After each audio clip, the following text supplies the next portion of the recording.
That's what babies get when mummies drink while they're pregnant. I don't want a brother or sister like that, Mummy. Okay, you're right. I'll go drink water instead, because I want this baby to be a happy, healthy child just like you. Thank you, Mommy. Drinking while pregnant can have devastating consequences. Think before you drink. A message from Eye on Dependency. This is how you know that you are a chosen one. Not everyone is selected for this unique path. A chosen one is a person chosen to undertake special assignments on this planet, primarily to help others. Your journey as a chosen one may have started with a challenging childhood, filled with abandonment issues and a sense of being overlooked by your family. You likely felt different from your siblings, seeing and understanding things that others couldn't. People might have found something unusual about you, something they couldn't quite put into words. And despite your best intentions, you might have felt hurt by those you tried to help. Some may have labeled you as weird or eccentric. You might have developed a preference for being alone because you struggled to relate to others. Interestingly, animals and even bugs seemed drawn to you, sensing a unique energy within you. As you grew into adulthood, you became quieter and more isolated. You learned to love from a distance because you couldn't pretend to be something you're not. Strangers seemed to be drawn to you, and even when you tried to stay out of the spotlight and do everything right, you felt like you were always under some form of attack. These experiences, though challenging, are often indicators that you are a chosen one. Your path is unique, and your purpose is to bring light to a world that may not always understand you. Embrace your role with love and compassion, for you are here to make a difference. Join us this Sunday for episode 45 of Eye on Dependency, where every life is a biography.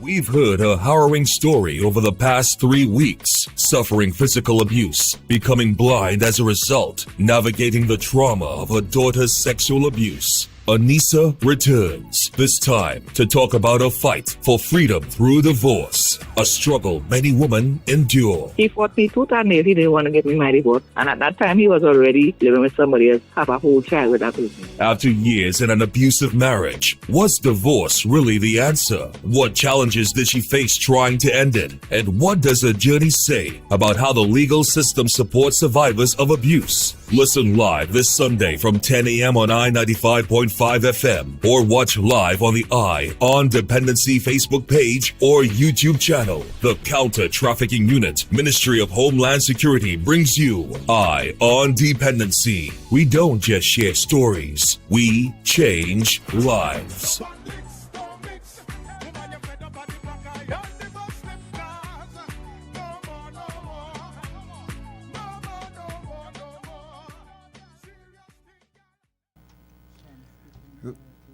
Yes, hold on. Good morning again, Trinidad and Tobago, and welcome to Dependency. I am Garth. And I'm Natasha. It's always good to have you with us. And last week, Aneesa couldn't make it to the studio, but today she is back, and we are so grateful that she is here in studio with us to continue her story, a story that is as painful as it is powerful. When we first met Aneesa, she shared what's it like to lose her sight and live through years of abuse. Today, she opens up about the next step, trying to get a divorce from her abusive husband. Was that the way out that she needed, or did it come with its own set of battles? We will hear what it really takes for a woman in her position to break free, legally, emotionally, and financially. So stay with us. Her honesty may surprise you, and her courage will move you. This is our Dependency, real stories, real people, real change.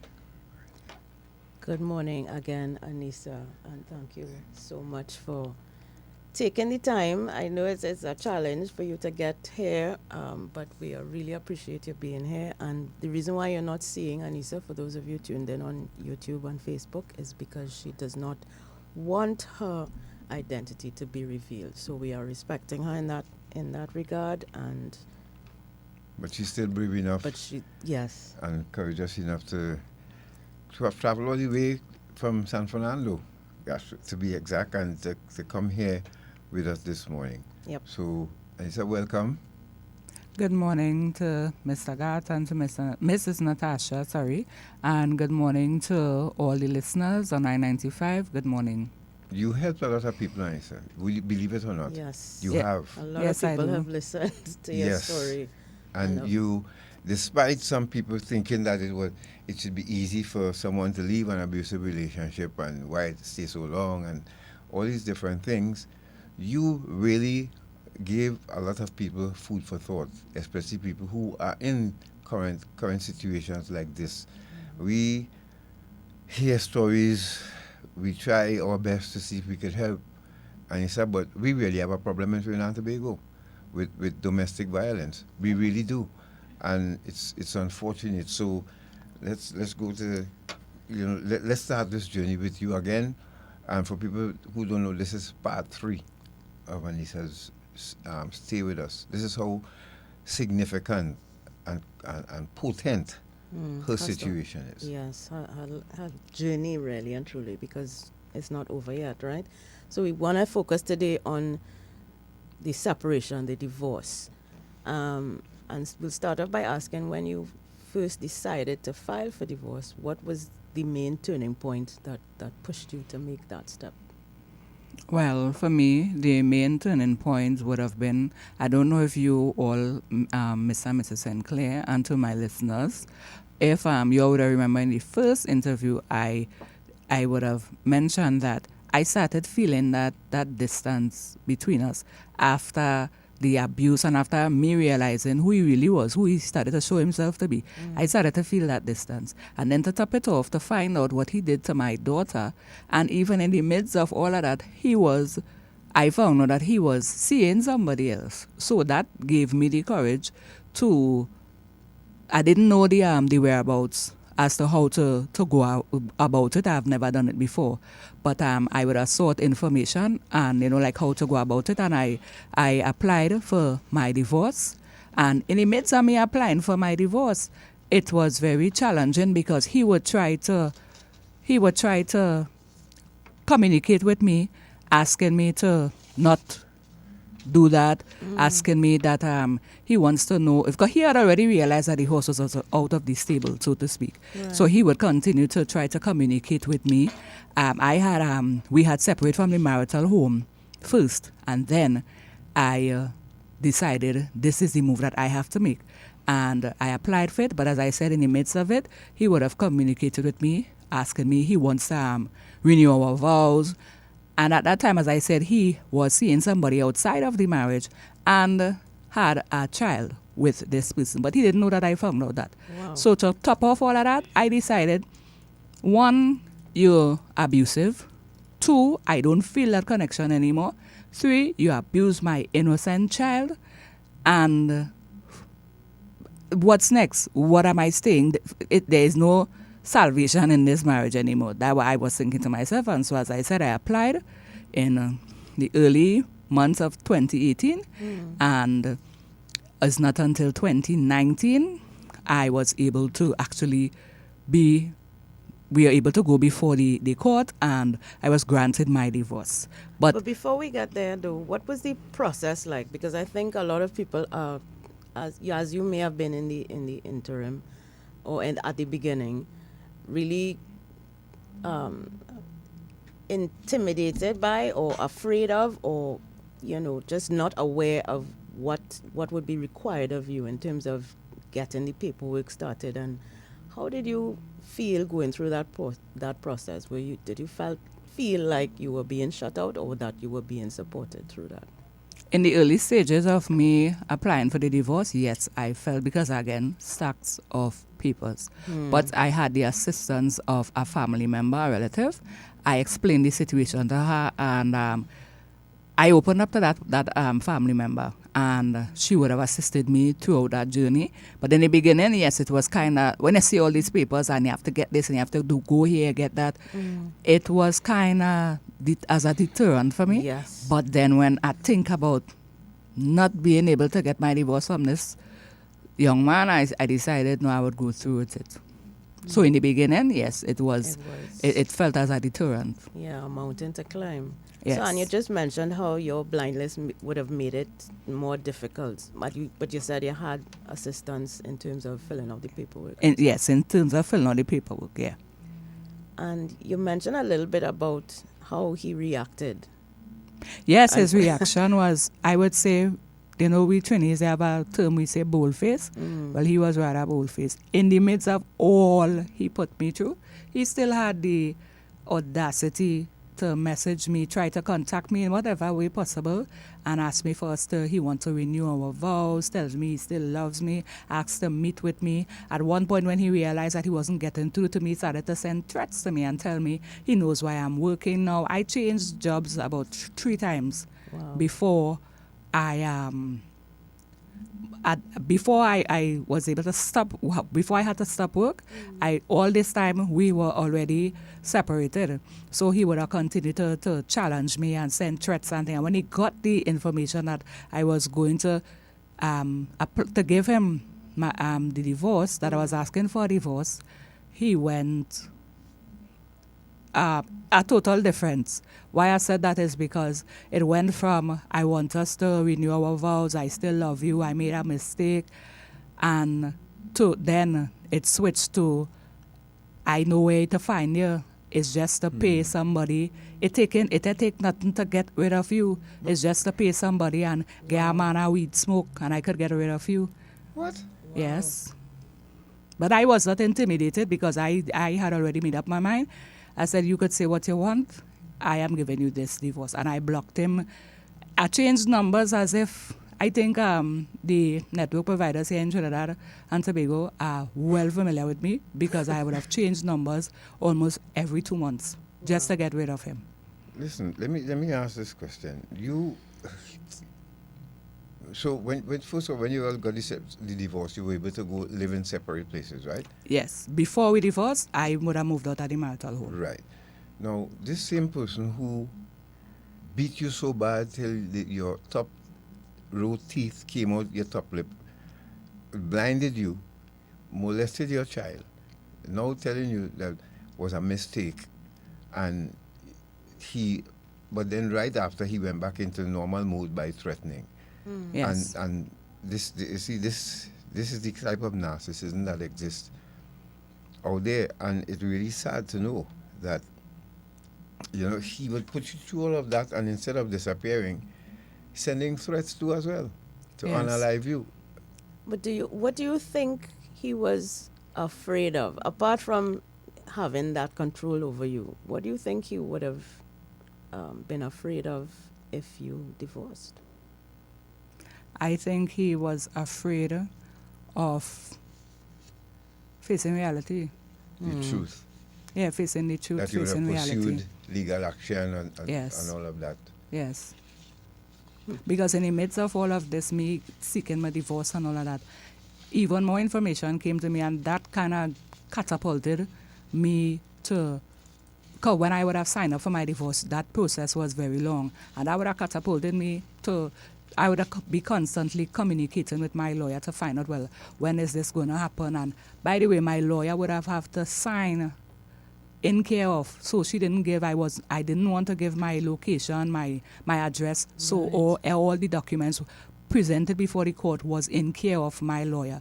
But what catapulted me is only to find out that during that time, because, you know, I still would have the thoughts of in my mind, like what he did to me and what he did to my daughter. I was still in that phase of, but how I missed that, where was I? So one day I asked my son who lived in the marital home with us, I said, but every time your little sister was home, you was home with her.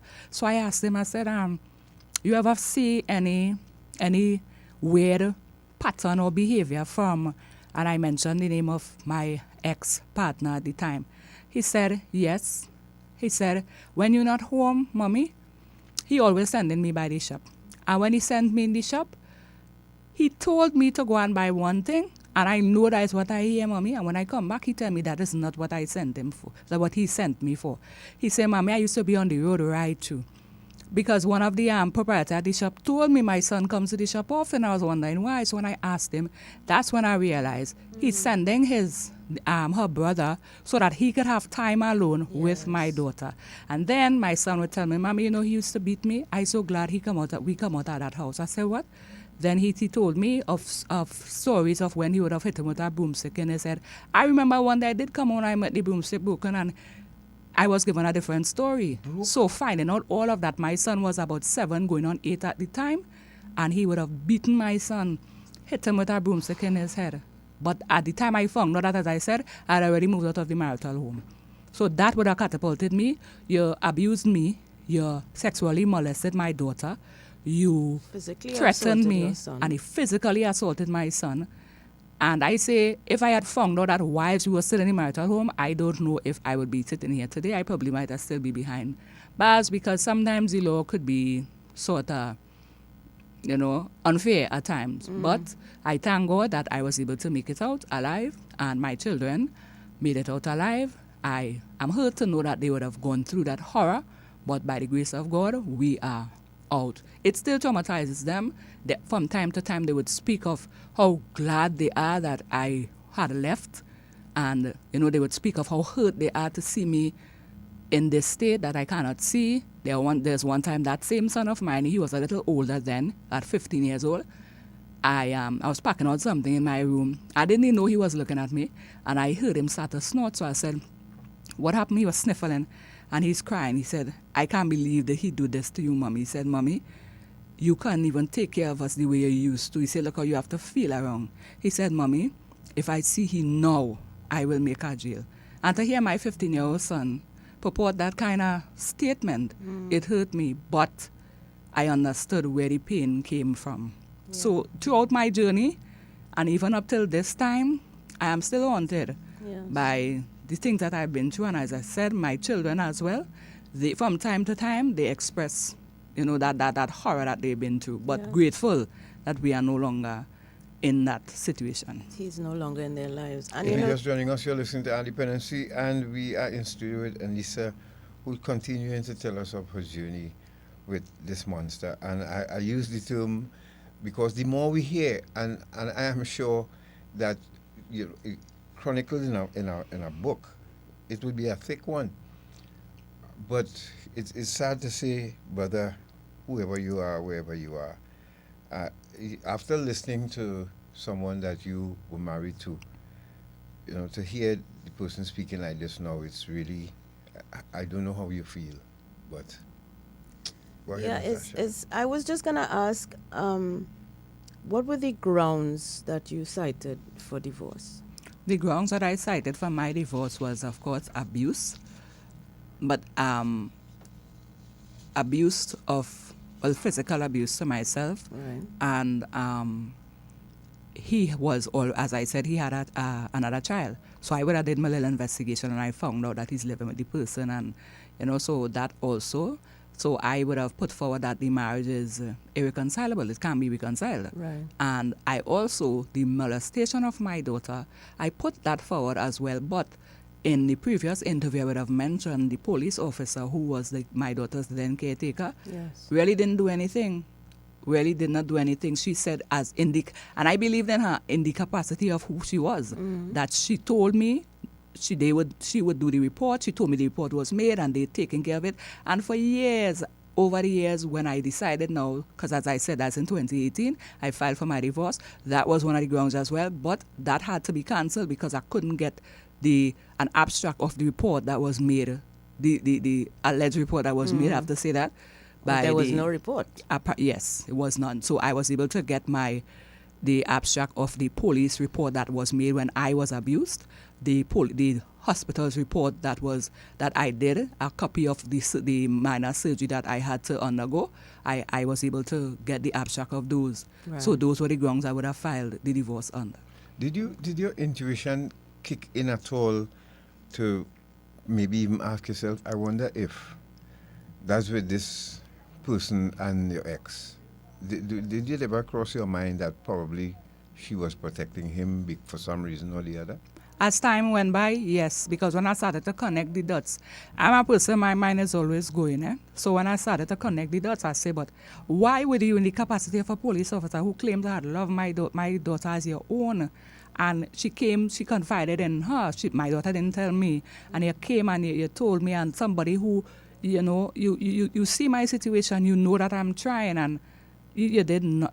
As far as I see, I did nothing. And along the years, even if you did make the report, it was as simple as an abstract. I wasn't asking to find the police officer who did the report or find documents to show that she was, to back up the claims that the corporate would have made. I wasn't asking for that. I was only asking for an abstract of the report to take to the court. I explained to her why I wanted it. But then looking back, as time go by, yes, those thoughts come to my mind. Apparently, they were cooperating behind my back. Did you reach out to her directly to find Never. out? No. Never, no. And Because I realized like I was being played a game. I didn't want to think in that way.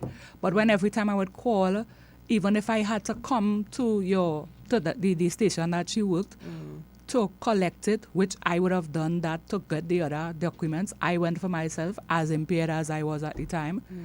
And so it would not have been a hindrance for me. Right. And to know that it was never presented, even though I told her I needed it as, and being, as I said, in the capacity of who she was, a corporal of police. You have an idea what the court system is like. And she still, to date, I have never gotten it. I never, even after the divorce proceedings, I told her, I got through the divorce, although I didn't get the document from you. I never even get it after that, let's just say for closure's sake. I've never gotten it. So yes, I was led to believe that there was some kind of communication with her and him behind my back. It's really sad. That kind of betrayal is really... and I am sure even the Minister of Homeland Security will be pissed to hear that, because it's all about enforcing the law. And, Yes. and you wanted to become a law enforcement officer yourself. Yes, I did. I sat the exams in January of 2012, I think it was, or 2011. No, 2012. I sat the exams, and I was successful. And in 2014, I was contacted. There was the officer that does the background check. He would have done all the information. He called me, the questions and stuff that I would have to answer. And then I was told to go to I think it was the barracks in St. James at the time, where I would have met with, I was supposed to meet with, I can't remember the inspector's name, but it was a miscommunication. I was given the wrong name, so I met with the wrong person. When I met with her, she still spoke with me and told me, well, look out for this call and whatnot, and she gave me a little briefing as to what to expect in the preparation of me starting the training and whatnot. Yeah. And that was the last I heard of the police officers, the last I heard of any of it. I tried to make follow-up as to why nobody had contacted me. I don't know if the officer that did the background check, if he heard something that wasn't pleasing to, or that doesn't make the cut, so to speak, that caused me not to make the cut. But I never heard from anybody since then. And I it's kind of grieved over the years, because this was who I wanted to be. I would always hear people would tell me, you make a good police officer, you have the build, and you have that boldness. They say, one told me, if you was able to join the police force, you would have meet very far. And I know you would have been one that, they sure there wasn't catching no kind of corruption. Right. I said definitely so. Are you from Tobago by any chance? Pardon me? Are you from Tobago by any chance? Yeah, I spent time in Tobago. Yeah. From the time you said meet, you would meet very far. I know it's Yeah, very Tobago. sometimes you would hear the Tobago tongue come out to me. Yeah. No, looking at you, Aneesa, you will never think she's blind, And I think there's a difference between somebody being born blind and becoming blind after having sight. Yes, because depending on how it is, how you lose it. Yeah, and she's not searching with her eyes, as a any blind person. Or a blind person would be looking, and it's really unfortunate. And it's, I could imagine the pain that you still feel of opportunity lost. Yes. I'm not lost, taken away from you.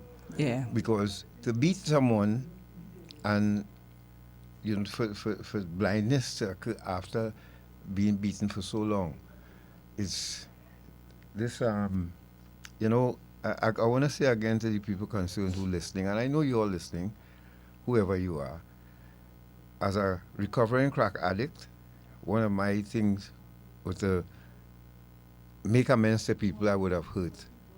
I hope one day in your life, you all would seek the opportunity before your time comes to leave this earth to make amends to Aneesa in some tangible way. You can't bring back a sight. And we don't know if medically your sight can be restored. Did you ever? No, I have sought treatment first when my sight, well, in order for me to be diagnosed, I was in the public health system, and I was told that it started with my left eye. So as time go by, when my sight diminished in the right eye, it was more difficult for me to get around. But around 2018, 2019, as I said, no assistance. It was very difficult for me, and there was a little lapse in my treatment. But at that time, I was told that surgery would have been an option. But each time I go, which would have been on about 2 occasions at that time, it's either the theater is down or there is no surgeon. So that kind of put a damper on my spirit. I going through all this, I'm making this sacrifice. They don't know how I get in there. And then to be told this, and then they would... Up till that time, I was not yet given a diagnosis, but I was being given eye drops. So I asked, what is my treatment? What am I being treated for? Yeah. So they would tell me what they see, but they're not telling me, they had not yet given me a diagnosis. And then I started to seek help privately by the assistance of, and then I started my own little small business. So that would have propelled me, that would have helped me financially to seek help privately. And I would have seen about 2 or 3 private doctors. The most recent one, the last time I went was in March of this year, and I was told there's nothing that could be done. For the length of time that my condition is like this, it has become chronic, and my retina and my cornea? I think it's my lens. The lens in my eyes, it has now, because it's become chronic, it's chronically inflamed. So it meshed together. So it's a messy situation. And then the pressure in my eyes has dropped drastically. Right. So by now, there is no hope. I was told that surgery was an option, but when they did more intense, like the B scan and look to the back of my eyes, and they took a while before because I had started going to them since 2024. That's the last doctor that I saw, and they did intense research. I was even referred to another professional in the country, and as a matter of fact, he's a renowned professional throughout the Caribbean. And when he looked at my eyes, he said, there is no hope. So I had to swallow that pill and accept that only by some miracle, by the grace of God, which I believe in it, that I may see again, but medically, no, I was told that there is nothing that they could do again. And you still up to now have no diagnosis per se? Well, then when the last practitioner that I saw, yes, they gave me a diagnosis. Okay. I was told that it's retinal uveitis, but it's chronic. Yeah, so the veins in the back of my eye and all of that it's damaged. Can't be repaired. Yeah, it can't be repaired.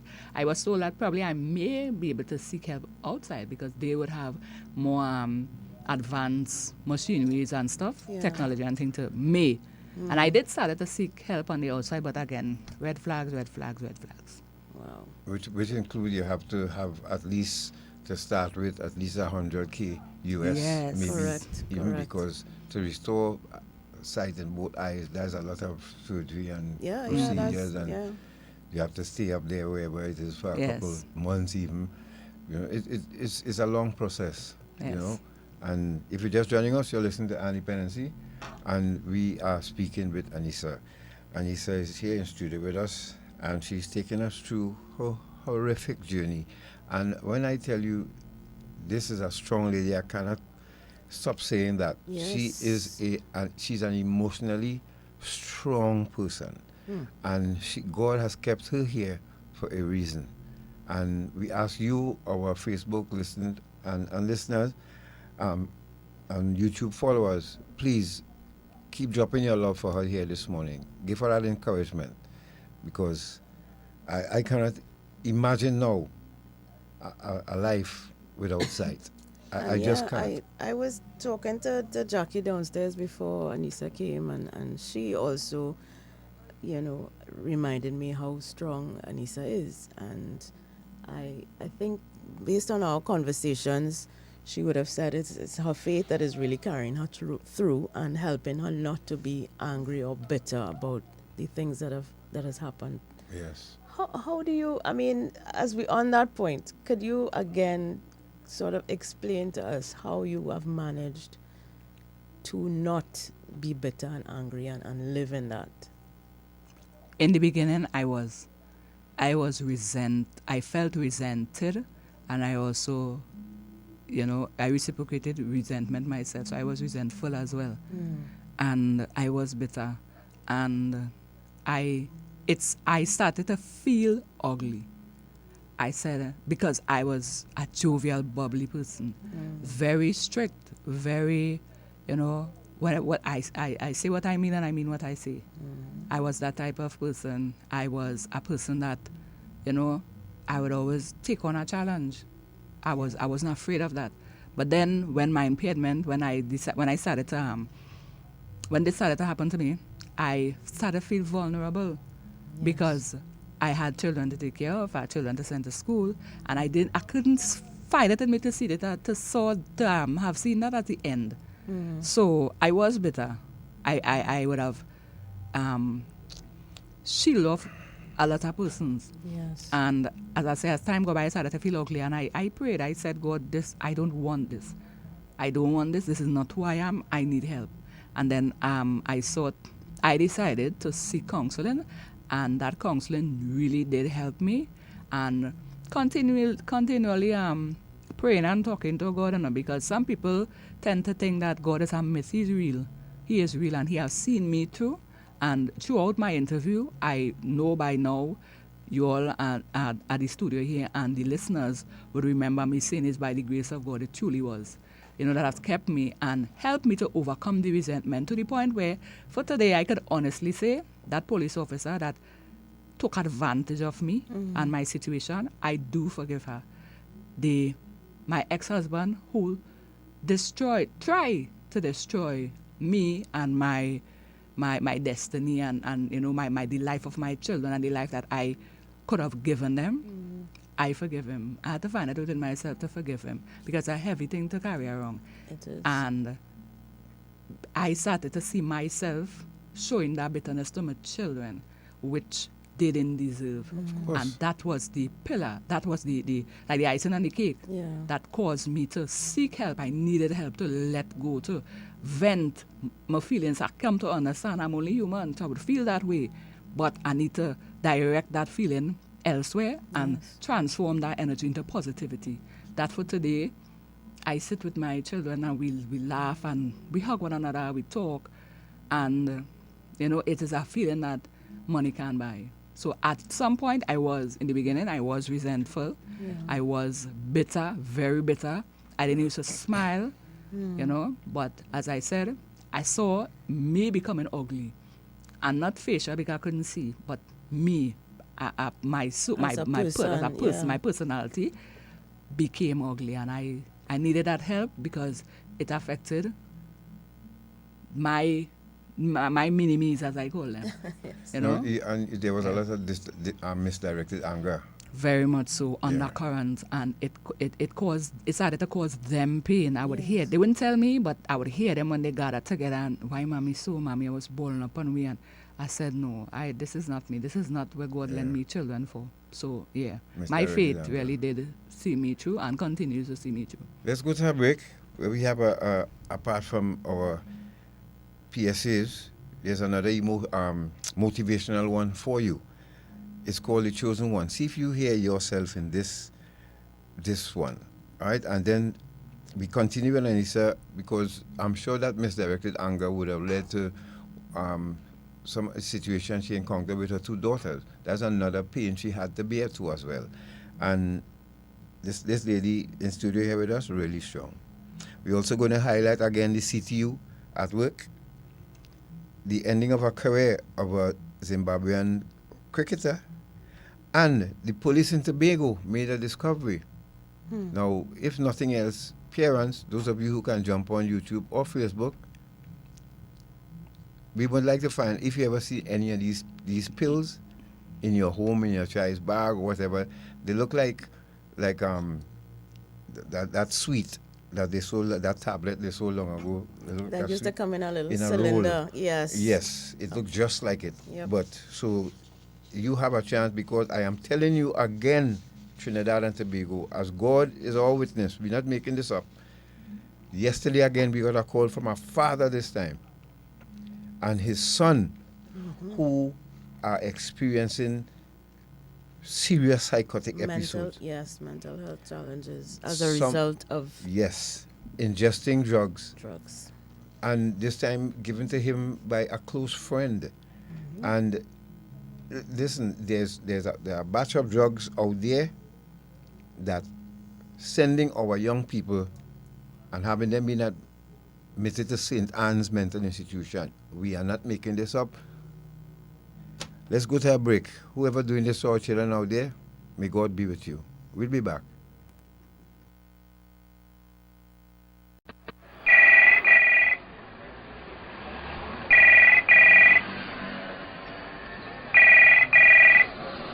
Hello. Hi, this is Patricia Kent from HMP London. Can I speak to Miss Sheila, please? This is Miss Sheila. Hi, I've got an important call for you. Please hold the line. Mommy, it's Sherry. Oh, God, Sherry, we looking for you all the time. 3 weeks now. Where you going? Mommy, according to tell you, I get locked up. I had drugs in my luggage and I'm in England right now. In jail. Oh, God, Sherry, what? What you do? How you reach there? Oh, God, how we gonna go? Oh, God, Mommy, don't cry, don't cry, don't cry. It'll be all right. Sorry, I'm sorry. Eye on Dependency. Reality radio at its best every Sunday on I-95.5 FM. Don't Hey, Olia, I look into head home, you know. Who riding with me? What? Oh gosh, you could mash up a line, my boy. Yeah, cause he's still, We coming, bro. But first, one for the road. Nah, I real good, my brother. I have to drive all you home. And besides, it's a police on the road. You're a soft man, or what? Boy, throw back the drink, Well, I'm told you, boy, I am the designated driver and I must be responsible. So let's rest me without talking now. Let we go. Okay, now, boss. Okay, we coming. Drinking and driving can have devastating consequences. Think before you drink. A message from Eye on Dependency. This is how you know that you are a chosen one. Not everyone is selected for this unique path. A chosen one is a person chosen to undertake special assignments on this planet, primarily to help others. Your journey as a chosen one may have started with a challenging childhood, filled with abandonment issues and a sense of being overlooked by your family. You likely felt different from your siblings, seeing and understanding things that others couldn't. People might have found something unusual about you, something they couldn't quite put into words. And despite your best intentions, you might have felt hurt by those you tried to help. Some may have labeled you as weird or eccentric. You might have developed a preference for being alone because you struggled to relate to others. Interestingly, animals and even bugs seemed drawn to you, sensing a unique energy within you. As you grew into adulthood, you became quieter and more isolated. You learned to love from a distance because you couldn't pretend to be something you're not. Strangers seemed to be drawn to you, and even when you tried to stay out of the spotlight and do everything right, you felt like you were always under some form of attack. These experiences, though challenging, are often indicators that you are a chosen one. Your path is unique, and your purpose is to bring light to a world that may not always understand you. Embrace your role with love and compassion, for you are here to make a difference. The Trinidad and Tobago Prison Service Hotline 800 PRSN. It's a toll-free number that anyone can call to report any misconduct or illegal activities within the prison service. All calls are strictly confidential and would remain anonymous. Simply dial 800 PRSN. That's 800-7776. Leave a message and our team of highly trained professionals will treat with your report in a timely manner, promoting security, integrity, public safety, and confidentiality. Do your part. Thank you for staying with us. This is Eye on Dependency, and in studio we have Aneesa. You've been hearing her story for the past 3 weeks, and we have finally have her here in studio. The reason why you're not seeing her face is because she does not want it revealed, but we are extremely grateful to have her here in person to continue telling her story, which is multi-dimensional, multi-layered, and so many lessons can be learned from what Aneesa has been sharing with us.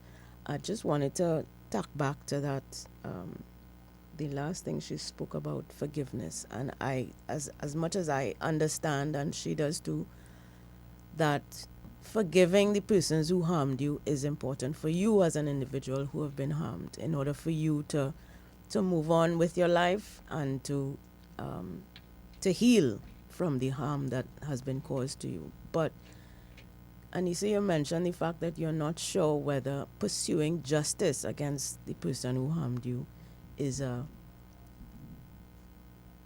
possible or is attainable.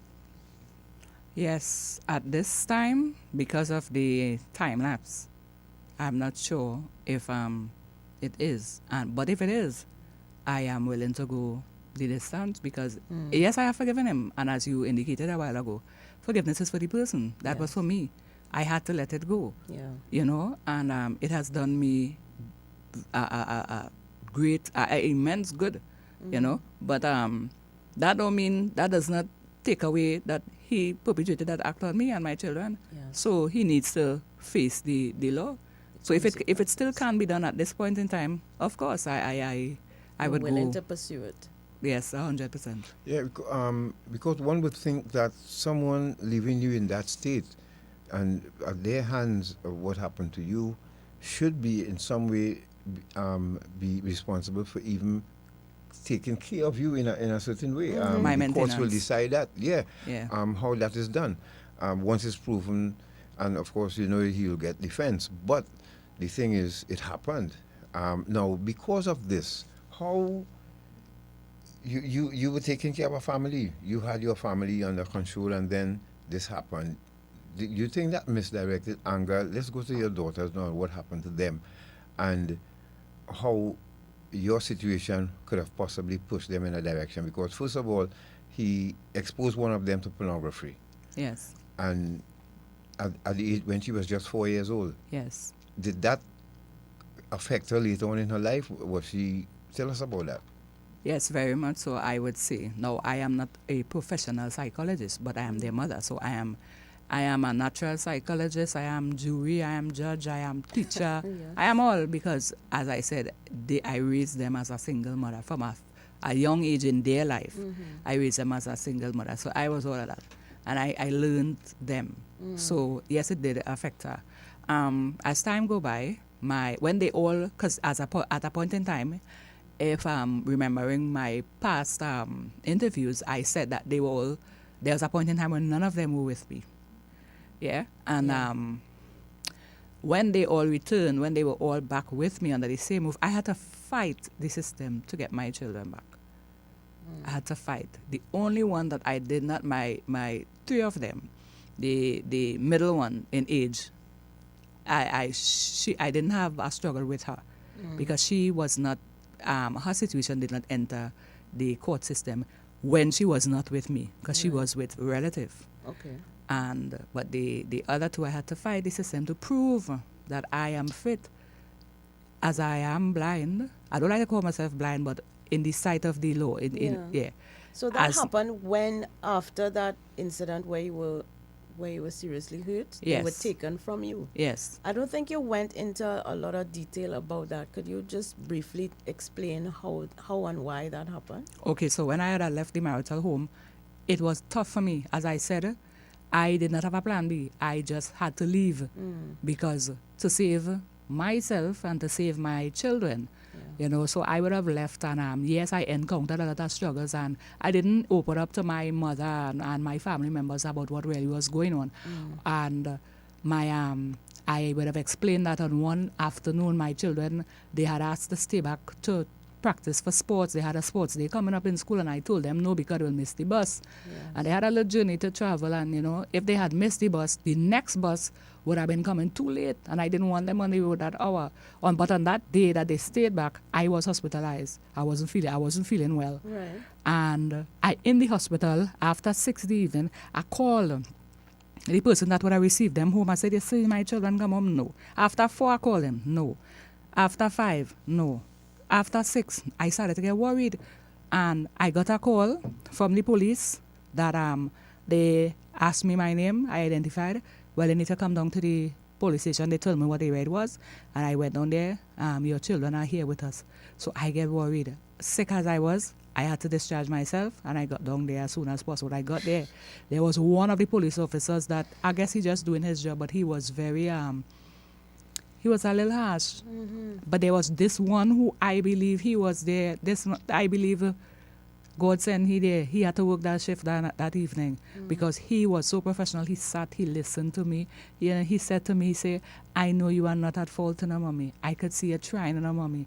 He looked at they would have taken all the drips from my hand, so there was a plaster remaining. They said, look, you come from the hospital. He said, some other parent, we wasn't seeing them.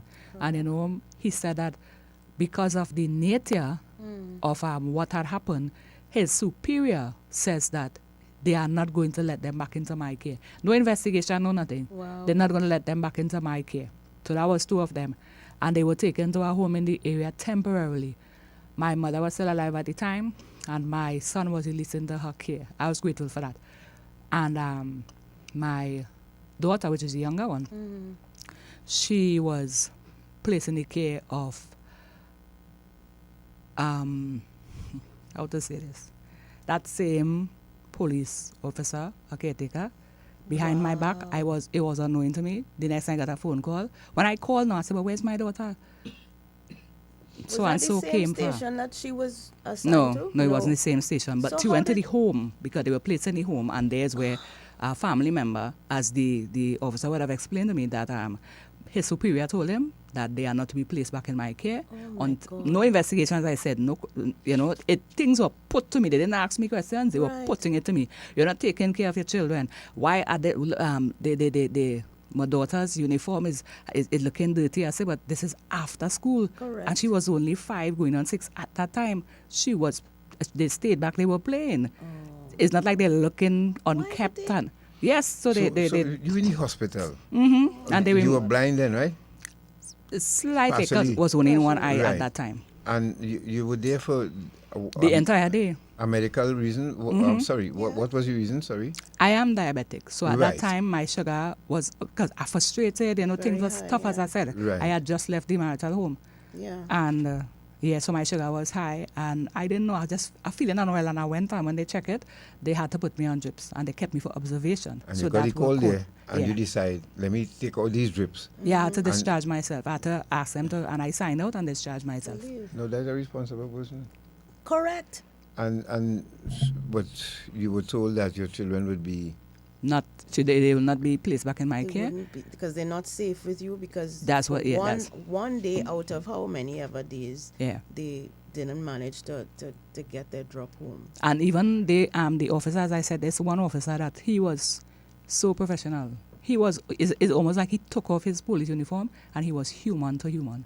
Right. So he understood, he spoke with me, and he said but this is just one instance. He said my children told him that they were afraid because, they know that mommy told them not to stay back, and they did stay back because their friends were staying back for practice. Yes. And he understood that, but as I said, he was going by the directions of his superior. So, as I said, my mother would have came and she took my son into her care. When they were placed in the home, they only stayed there for like 2 days. And when I sought information, where's my daughter, she this is what I was told. Her family member came and I said, family. And they gave me the name, and I'm glad to know she's not in the home. Yes, and the mere fact that at that point, I did not see her as somebody who was not really working on my behalf. I saw it as help. Yes. So I was Is this the same daughter who that was molested? Who was molested? Yes. That makes it even worse. Something wrong there. So over the years, at that time my daughter was 5 going on 6. And over the we ended up before the court, but in a way that I was strict. That time, I was pursuing my studies in occupational safety and health. And at that time, around Easter would be my preparation for exams, because exams is May, June. So before we went before the court, this caretaker / corporal of police said,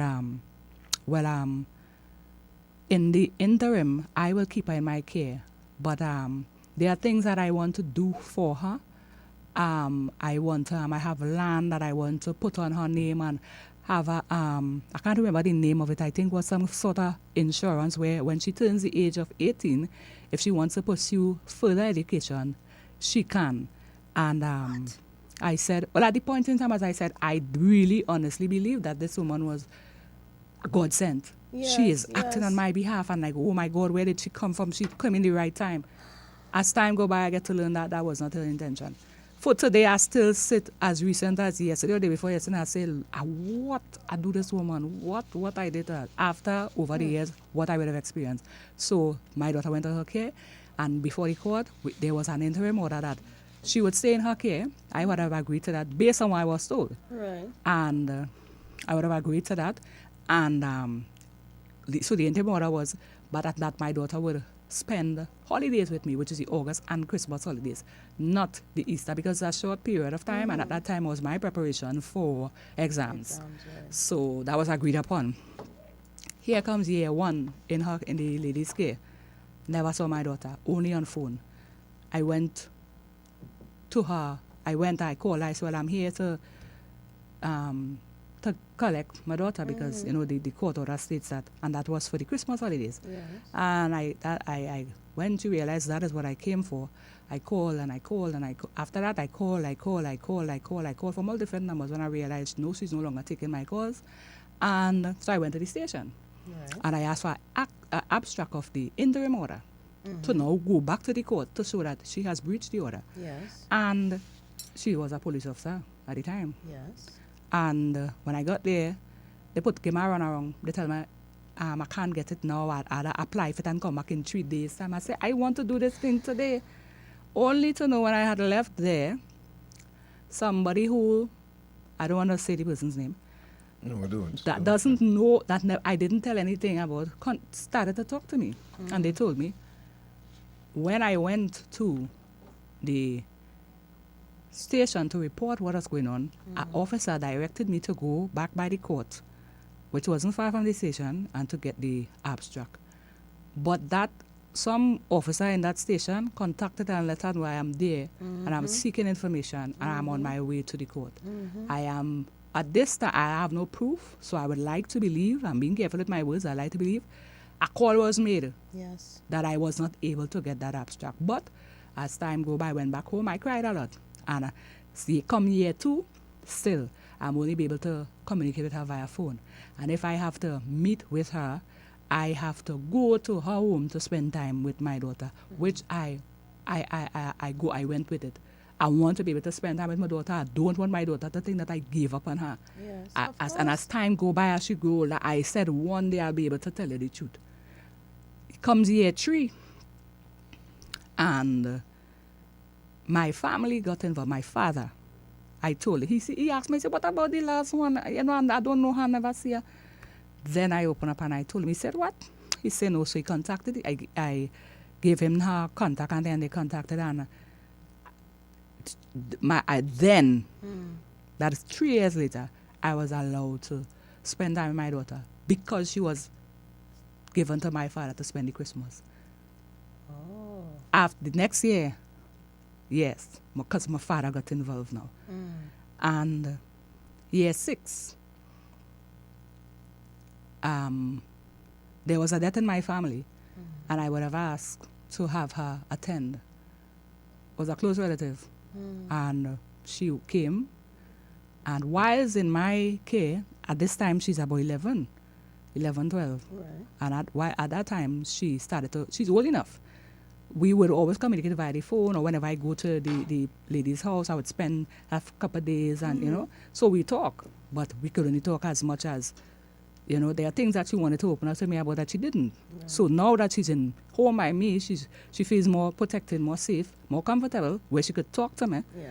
And she started to relate to me some things that was taking place. And I decided, I called the woman. I say, I know there's a court order. We went before the court and we decided that they'd keep her until. I said, but I'm not sending back my child. I didn't have a plan. She now going into high school, in the heights of COVID, online school, so I have to get transfer and all that. I said, I don't know what's going to happen, but I can't send her back. And I told her some of the statements my daughter made. Some, not all. And she said, can I speak to her? I said, no problem, I have nothing to hide. But my daughter put the phone on speaker, and the person didn't realize that. And I'm hearing her saying to my daughter, so because so-and-so happened, you go on and tell your mother, so you couldn't tell me? So I said, so this is true, this is real. My daughter's not exaggerating. And the call cut, and I kept my daughter till today. And as time go by, in that period of time as well, after my son, now this goes with my son now, as I said, my mother would have taken my son. He was placed in the hockey. But then my mother wasn't well. She had a lot of my other nieces and nephews and stuff. And my mother did try with me. She did try to help and stuff. But it became a little burden on her because I would have worked. At that time, as I said, I lived in the east and I worked in the city. Right. So transportation, and sometimes I would have to. Sometimes I'd spend the night at the work at the job.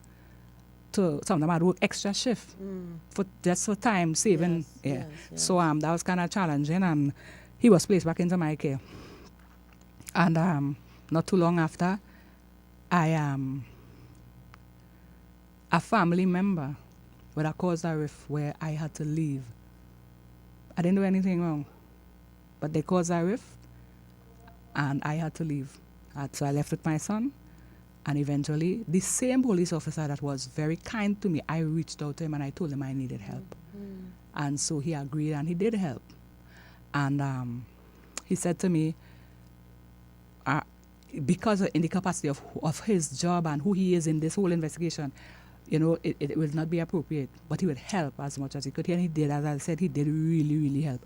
And he put me onto a home in Border Spain, and he said, in the interim, until you get yourself stabilized, because as I say, I just left the marital home, well, not too long left the marital home, trying to find a place to rent, after send my children to school. I was back in school myself, and then this come and happen.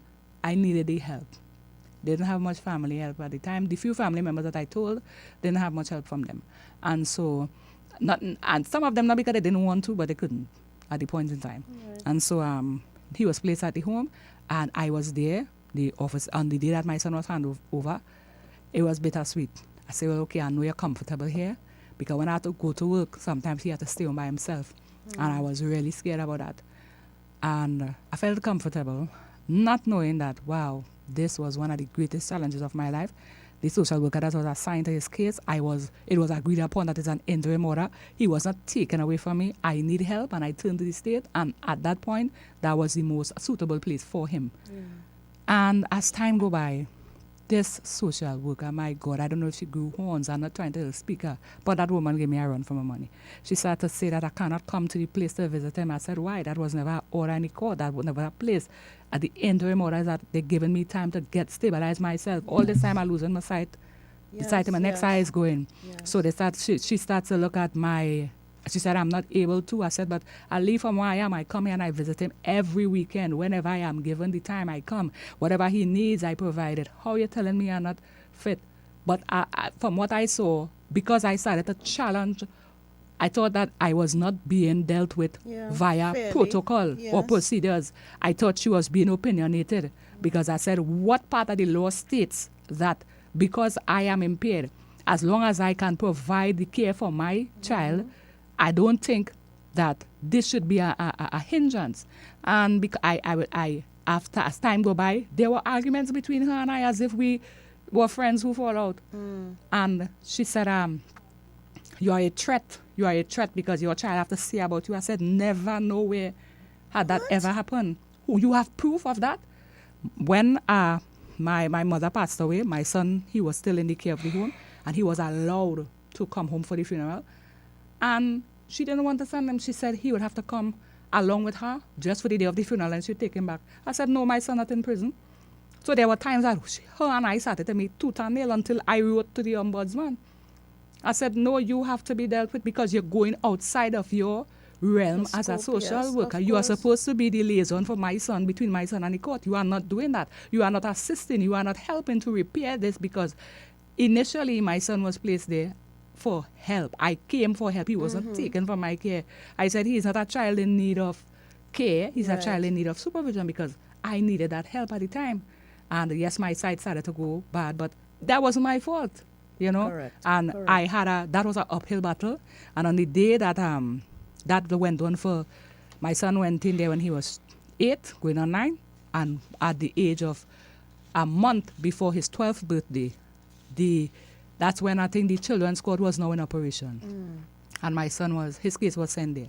And I remember the morning before I went in, I called. But at that time now, well, my father would have known with the situation with my daughter, and then he would have known about my son, and he felt, well, he said, well, you going through real thing, you alone? But my father does not live here, he doesn't reside in the country. So he started to more communicate with me. He would have become a great support to me. You know, I would have, as I said, I lose my mother in 2017. So that would have been a great damper to me. It's like a dagger to the heart. Yeah. But I had to continue to pursue, because that was the person that was helping me with my son. I had to continue to pursue. And on the day that I know was the hearing, I called the few family members that I knew, that knew of my situation. And I said, I going into court at 9 o'clock. I think it was 10 o'clock. I said at 9:30, I want, wherever you all are, I want everybody to say a prayer that today my son will be going home. And we did. I may get a little emotional, but we did. And when I got into the court, it's like I didn't even have to say anything in my defense. The magistrate at the time, when she looked at the file, she said, but why is this child still in care? This child needs to go home. He has the support, because my brother came to court with me and another friend.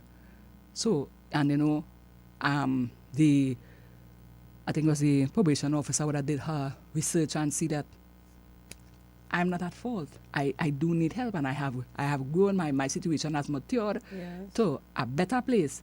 And to think this all started from one erroneous day, one fateful day when your children, missed a bus. Yeah. But I can understand, now that you explain that, I can understand how your daughter would have maybe internalized those situations and maybe felt abandoned or felt, because felt as she has betrayed. grown older, and as I said, when she came back to me, she started to open up to me and told me, but I was told that you don't want me again. Because remember, as I said, she was picked up by this lady. I was nowhere there. Yeah. She said she was told I abandoned her, and that the lady used to say to her, I am all you have. You don't have no mommy, so I is mommy now. Wow. So she grew from 5 going on 6 at a tender age, thinking that, and then I was not allowed to see her as I would have liked to. So it looked as if I really did turn my back. Yeah. There are times I would have called, and when I called, the phone was she had to put the phone on speaker, so I had to caution what I say to her until that time. And I know I said one day I'll be able to tell her the truth, and it did come some years later. It was tedious, but then they were back in my care, and now back in my care now. This is a 12-year-old, learned a lot. Yes. So she left as a baby, so to speak, come back as a teenager, heading into teenage years, learned a lot, had peers and stuff. So I would have it was difficult, but as I said, not at one point did I ever think this is too much for me. I said something will work out. If you're just joining us, you're listening to Dependency, where every life is a biography. What are you thinking right now? Those of you who looking at us, what are you thinking while you're listening to Aneesa? What are you thinking? Have you ever thought about, if this was my sister or my mother, what I would have done? And we don't wish this on anyone. That's the thing. You all, excuse me, Aneesa, as we continue to say, is a very strong individual. And we will invite some of you, I'll ask Natasha to share some of the comments on Facebook and YouTube, before before we take calls. But yes, Aneesa, this led into your daughters now being sent to St. Jude's home. Yes, because the same daughter that was molested, that's my younger daughter, she would have absconded one early of 2022, and I didn't know why. From you home? Understand? Yes, she had absconded from home, and of course I would have to make the report and whatnot, and 2 days later she was discovered and she was placed back in my care. Later that year, 2022, herself and her other sister, which was the older one between the two of them, they, along with another family member who was young as well, around their age, had the plan and they absconded. And when they did, that really did shatter me. It shattered me because I am trying to build now. I had to recreate a whole bond with my children, and and teach them and try to, because they came back to the home with different ideologies of what I think is wrong. Yes. And so I am going through that phase now, and then they absconded. I would have made the report, and that was in August of 2022. And then in September of that same year, they contacted me, and I was able to retrieve them. And not too long after, they ran again. So this time when they ran again, when I made the report, I gave all the information and stuff, and somewhere in Central, 2 months later, they were found at a house of a person who is not relative to me. I don't know the person. So, of course, they were taken into custody. Yes. And I was asked, well, do I have anybody to... I explained my situation to the police officer, and then I was informed that, why don't put them in care of the state. This is something that I didn't want to do. But of course, to save them from themselves, yes, because they had absconded. At that time, they now absconded more than once. I had to make that decision to do that, and I was guided. I was assisted. Well, because they were underage, it wasn't a choice that I have to make where the Children's Authority were now called in, right. And they were very professional with me. I would say those that I would have met with, they were very professional with me, and they explained to me what would be the safer thing to do, and I explained to them my situation as well, and so they were placed in care. In care. That's 2022. And then a year later, not even a year later, that would have been late 2022, November, December, somewhere there, and then some months later, the elder one out of the two, the older one out of the two, she would have absconded from the care of the state. St. Jude's, they were at that home at the time. They were still in Belmont at the time, the home. And that's yet another environment that they're being placed in that they have to navigate and figure out where they, Yeah, so to them, Mommy, do we are bad. Yes, correct. Me trying to explain, I'm trying to save all from all yourself. Yep. But then, placing them in that environment, I didn't feel comfortable. I didn't want to do it. There were nights when I couldn't sleep. There were days when I wondered if they're okay, if they eat, if they're well, And of course, I believe in praying and trusting in God. But still, there were times when I felt so helpless. I wouldn't say helpless now. I felt so crushed. It's like I couldn't even find the strength to pray. But late of 2023, they would have absconded from the care of the elder one, I said, absconded from the care of St. Jude's. And she was just out there. So with that, now I had to deal with that. I don't know where she is. I know this. I'm a grown woman, and there are places that I dare not tread. I don't care how much money you pay me. Yep. And I started to make calls and send her photos to family members who lived within the area. And I asked if I'll see her, let me know and stuff. And I had to liaise with the police, and I must say that there were some police officers that made me feel to just cut off the phone and don't call back. Because they are telling me we are being urged via, sometimes they hear advertisements. Yes. They tell us about our open door policy. know that to me, I experienced that, know that it's just a term, because I would have called police station. Sometimes, you know, I get word that they in this area, and I would call because it's my daughter, and a lot of, and amongst other young ladies who would have absconded as well. And I would have gotten information in this area, and I'd call a police station that I had the number to. Well, it didn't happen in this district, so you have to call so and so. Sometimes you call the next police station, there is no response. So it started to make me feel like, what really going on? Nobody's looking for my child, or was concerned about her safety. And then she was found, and there were some of the other girls that would have absconded, but I think 1 or 2 of them was found as well. And that was 2023. That was early 2023, in the midsummer there. Late 2023, that thing that was November of 2023, the day before the hearing that we go before the court, I was called to tell me my 2 daughters now, along with 3 other young ladies, would have absconded. The day before I go to court. And on that day, as a matter of fact, I was going to visit them. And I was called early in the morning to tell me, don't bother to come, so and so is the case. I had to deal with that. I think, just to stick up in, I think, you know, when we hear these stories of girls going missing, we are so quick to dismiss it and not be concerned for their safety. But we have no idea what these young women are going through, what they have experienced, and what has led them to this place. Because your children are strong too.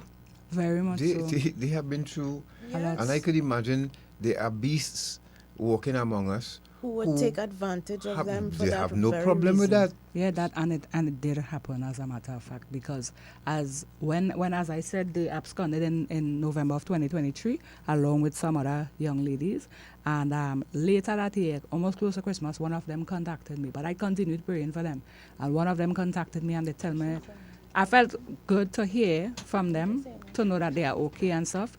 But as I said, as time continued, I will do more investigation. I'll make calls. I will send photos to people who I know, you know, if you see this person, so and so and so, you know. And when my daughter, one of my daughters had contacted me, and, you know, I had to ask, at that point in time, I don't want to shun her off the phone, because I want to continue to keep that communication, that she will feel comfortable enough to continue contacting me. I asked, why all they do this? And then what she said to me, Mommy, you ain't standing up with us. I said, what do you mean by, why you put us there? Why you put us there? Mommy, you don't know what's going on inside there. I said, but I didn't put you there because I didn't like you all another, because I don't love all you all another. I said, I put you all there because I need the help. I said, look what all you're doing. I said, there are times I cannot sleep. Why I even tried to encourage her. I said, come home. Yeah, but if we come home, we'll go back because we before the court. I said, but why is it there? Make the best of it. You all getting to go to school. They putting you all in to do courses and stuff. And she said, Mommy, not everything you hear is true. Eh? She said the only nice person here is our social worker. And she started to relate certain things to me. Yeah. Me now thinking that, hey, I send my children from the pot into the frying pan. Yep. I'm not there. I can't see. I can't prove. Correct. Yes, there's a saying there's 3 stories, your side, the other one side, and the truth. But I'm not there to see anything. Correct. You understand? And I would have heard of stories of places like these. So then I was haunted by my decision. So I started to beat up on myself now, you know. I started to judge myself. Look what you do. You did something wrong. When you think you're helping them, look what you do to them. Yep. And as time went by, the older one out of the 2, she become the legal age of 18. Right. And she would have contacted me, and we continued to. And now we are now in that I would say continuous. I am now able to continue that phase of bonding and you know we start to relate now with the help of counseling as well. Yeah. That I didn't do something wrong, you know. I try to help them to understand. Don't hate all your father and all of this, you know, because he didn't do what he's supposed to do, and I was left alone. You know, and I would hear of the hurt that they felt, the things that they endured whilst in the care of the state. Yes. And even when they absconded, and the reason they absconded, they say, I'd rather be on the streets than to be there. Yep. And the older of the 2, she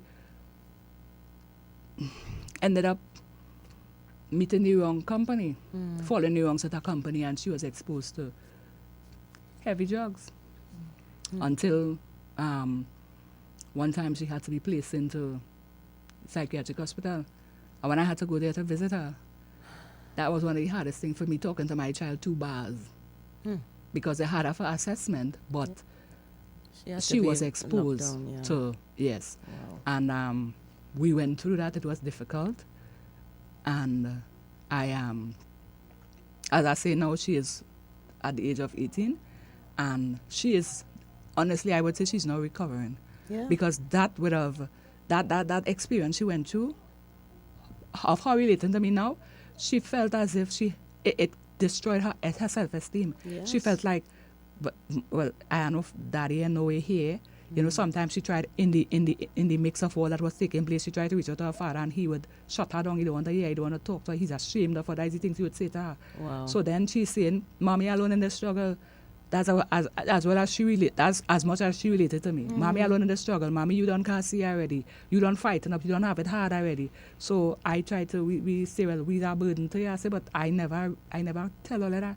Yeah, but Mommy, sometimes you're frustrated and we want to talk to you and you lock up in the room and so this is how I saw my, that misdirected bitterness and anger. Yeah. It caused them trauma and I didn't even know. But I could see their side too as well. Yeah. I could see their side that, here it is, they have their challenges and you still healing from your trauma and you have to, Aneesa, yes. God kept you here for a reason. I don't think, I was on the street, right? Yes. I called myself a semi-vagrant. I went to prison. I have never met anyone with a journey like yours. And we're doing this program 24 years now, plus years. And I am telling you, and those of you who have been listening to us since we started to now, you tell me which story that we brought to you had any individual experience what Aneesa experienced. You are remarkable, my friend. Thank you. You are a remarkable woman. Looking at my state and how I felt the state handled me or how people treated me, but it's peanuts compared to what you've experienced, and you still standing strong. That emotional pain alone, you could have gotten a stroke. You could have decided to end it all yourself, and you're still here. Why? There were times when I experienced suicidal ideations, but when I look back and I think when I look back at the things that I've been through, I say if I could come through that, then this is chickpeas. I could come through this as well. And I never ever, I'm not trying to sound like Superwoman because I'm not. Underneath this tough exterior is a normal young lady that wants to, at this age, I want to have my family. I want to enjoy my children. I want to see what I look like. I want to be working. I want to experience retirement. Yes. But sadly, I am unable to enjoy these things. So I have to, get with the program, so to speak. But I had those thoughts. And when I look back at what I've been through, I say, nah, I can't. I look at my mother, I look at my grandmother, I say them, when I hear stories of what they went through, I mean, back then the times were different too, in my times. Yeah. But when I look back at what they went through and I compare these stories, I like, but if them could make it, I could make it too. So they had history of abuse in their marriages as well? Well, no, not abuse. My mother had, she had experienced a level of abuse, but she didn't stay. She left. Right. But my mother grew us up without a father. So I know that single parent role. I saw it. I saw some of my aunts raise their children without a father. I saw people in the village raise their children without a father. So it was something that, it was embedded in me, whether I wanted it to be that way or not. And giving up, I don't know, it was just never a part of me. Sometimes I look at people, it's situations, not to judge them. I say, Lord, I thank you that, no, I can't see how, why. I always believe that this too go pass. I can't say the time frame, but I do believe, because I say when I look back at the things that I've been through, I say to myself, girl, 15 years ago, somebody told you that go to this thing, and I tell them they're mad. That I laugh at them and to scorn it, I tell them they're mad. Yeah. Never to know that I really would endure these things.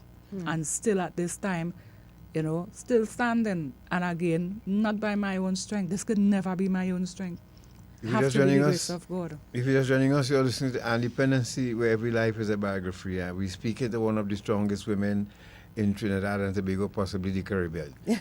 She is a remarkable woman, and I thank you for the comments that we'll share with her in a while on Facebook and YouTube. But Natasha, you want to go back to something before we Yeah, I just wanted to go back to the divorce and that process in terms of delays or setbacks that you would have encountered. Did he challenge the divorce?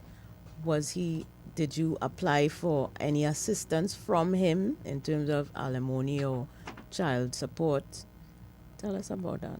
Okay, so because the marriage, we didn't have any children together, that was not a part of the outcome. But in preparing, in applying for the divorce and in going through it, what could have taken just one appearance before the magistrate took almost a year and some months, because the young man would have cross-petitioned every claim that I brought. The grounds that I brought forward as my reason for wanting to end the marriage, they were all cross-petitioned.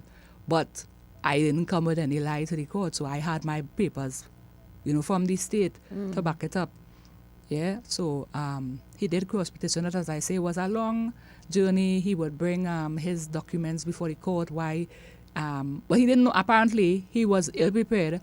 He didn't know that I would have had these documents. So when it was realized that I had these documents, okay, I have proof. So then it went from that to, well, I am unable to, because the magistrate at the time would have ordered him to pay spousal support. Yes. Spousal support, sorry. Yes. Because it's because of his abuse. Correct. I am unable to take care of myself. Correct. And it started off as an interim figure, a very small figure, which he brought all kind of claims to the court.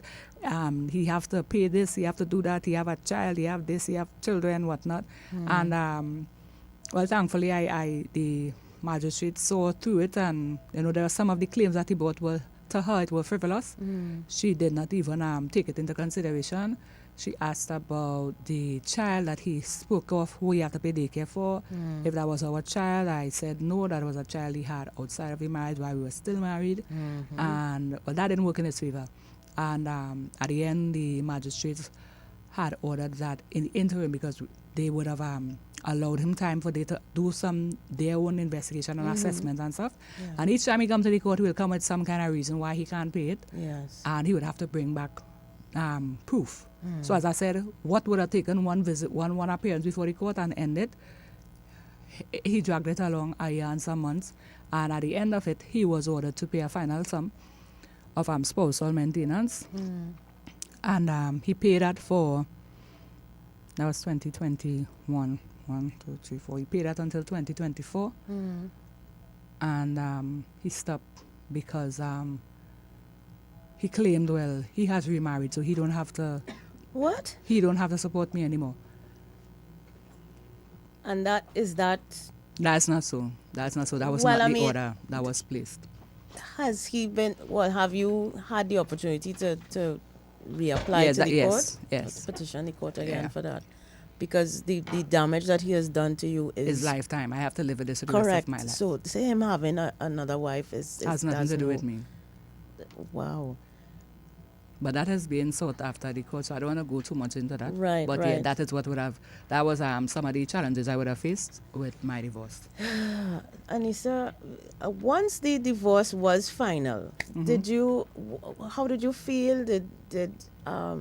Was it a burden off your shoulders, or were there additional challenges? And no additional challenges, none whatsoever. I felt like if I had wings, I would have fly out the court instead of walking out. Yeah, I felt so relieved. And when we were in the courtroom, one of my siblings assisted me. He accompanied me, and that young man was uneasy. He literally keep hearing the chair shaking and rattling. It's like he couldn't sit still, and I was able to compose myself, and I prayed and stuff before I went in, and I had no animosity towards him. He was like, okay, whatever, we are here to get this done, and that's it. And after the procedures, I was granted my divorce and stuff. Yes, he did contact me and said, you know, I wanted to talk to you, but you was whisked away even before I could have said anything. I said, but I don't have anything to say to you. But exactly. I don't have anything to say to you. And over that period of time, even after the divorce, he would continue to contact me on different platforms and, you know, they want to meet with me. I said, what's the purpose of you meeting with me? I want to get closure. Closure from what? Closure from what? The closure is the divorce, like... Yeah, but thankfully, we never met. It never happened.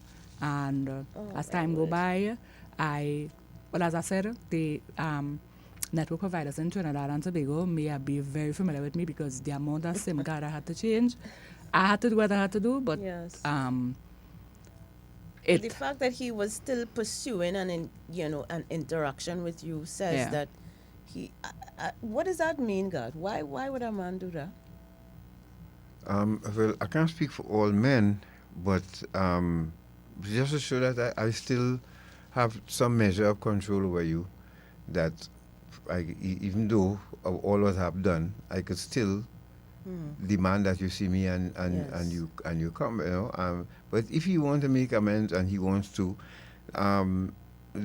we could invite him to come. Once you want to come and he contact us and we'll invite you. And we on this, if there's one thing we don't do here, is judge people. We hear all sides of stories already, and that is open for you to come and tell your side of the story if you want to make amends, because this lady has lost a lot in her life, a lot. And thank God she still managed to salvage her children and have that relationship with them now. But you've done a lot of damage, my brother. You've done a lot of damage. And I don't know if you're prepared to make amends for it or if you feel any remorse for it. But it's up to you. Like I said, we don't know who you are. But I would like to meet you as a man to man, because we always want to find out what makes a man do that. What would make a woman do that to a man? It's because it works both ways. So this program, and Dependency, was born out of curiosity, if you don't know. All right? I wanted to find out why I was the only member of my family who turned out the way I did. My brother, sister never got in trouble with the law, but I'm the one. I went the distance. I ended up in prison. I felt I didn't have any shame to let the public know that, because I wanted to use my story to help other people. So if you feel that you could use your story to help other men who have women under abuse right now, and for some women who have men under that kind of manners right now, then feel free. We will accommodate you without judging you. As simple as that. All right? So just remember that. And to the policemen out there who's trying their best to fly the colors of the Trinidad and Tobago Police Service with dignity and respect, we say thank you very much this morning from Dependency. We respect you. People always tell us, we're trying to defend the police, and yes, I must admit there are times that we will do that, but we can't defend the indefensible, from what we've heard here too as well. I just have a couple more questions before we go to the news that we have to share, as I know time is running out very swiftly on us, as it does on this program. But I wanted to ask Aneesa, as we wrap up this conversation, how has this experience shaped the way that you see the justice system and all of the parts in it, the court, the police, and its willingness to protect victims? With regards to the justice system, meaning the courts. Yes, court and police, because they're part of it too. Yeah, well, with regard to the court itself, I saw the court I had different experiences, because with the experience with my son, I felt as I was casted as if I was a criminal, when all I was doing was looking for help. And I was directed by, a member, somebody who was helpful to me, that this would have been the safest avenue for me to take at that point in time.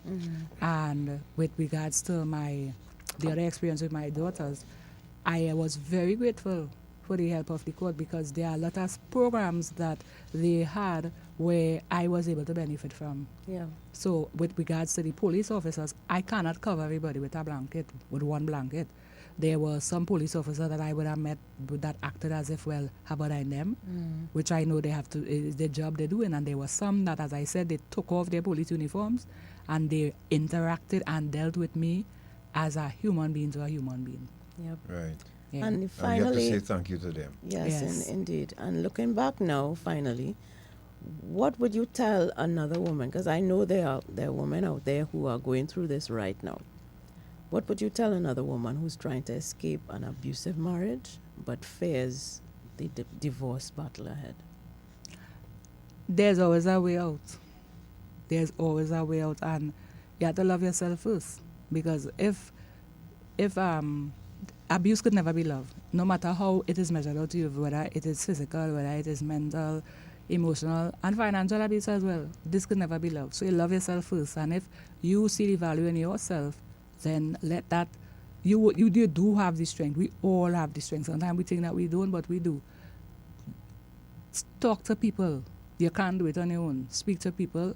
Seek. There is help provided by the state. Seek it and believe in yourself and love yourself and get out. There is always a way out. Amen. Yep. Amen. Thank you. And we have to remember today is the 11th of the 11th. Well, says the night, God. Sorry, what's going on with me? We need 11 months, but today is today is the memorial. That is when they observe Memorial Day. Oh, okay, so okay, before the 11th, right? That's what I mean. So I'm sorry. I got ahead of myself there. But yes, so remember the servicemen who are no longer with us. And if you're just joining us, we have Aneesa in studio. You would have heard her story from part 1. This part 3, and she has a lot to share. Aneesa would like to become an advocate. Someone sent us some information to Aneesa. It's worth a try about a clinic in Bogota.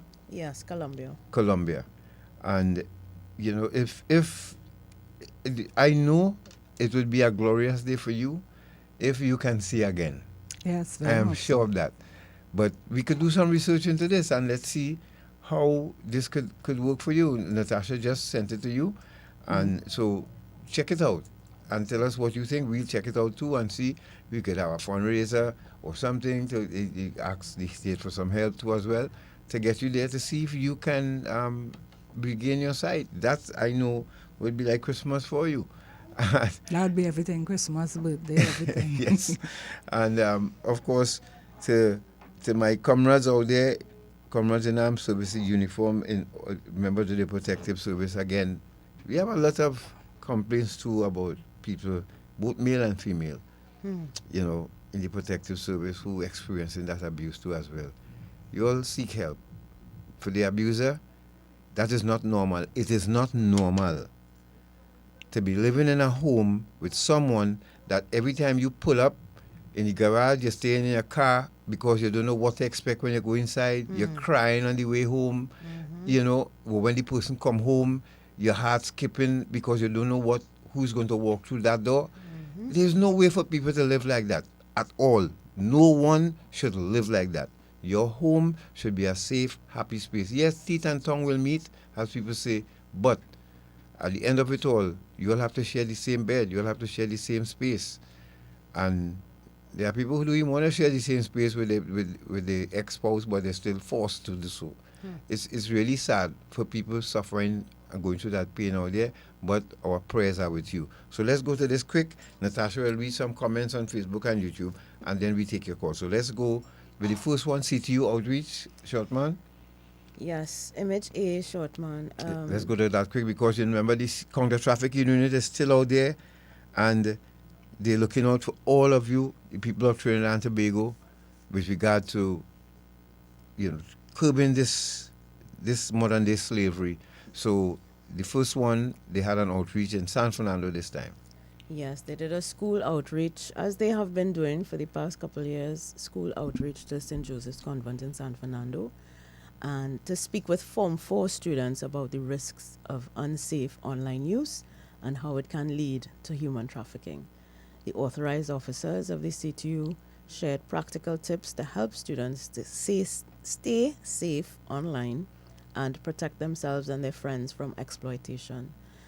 And for those members of the public, if you're involved with a school, or if you would like the CTU to host an awareness session at your school or organization, please send them an email at counter trafficking unit, all lowercase, all one word, counter trafficking unit at mns.gov.tt.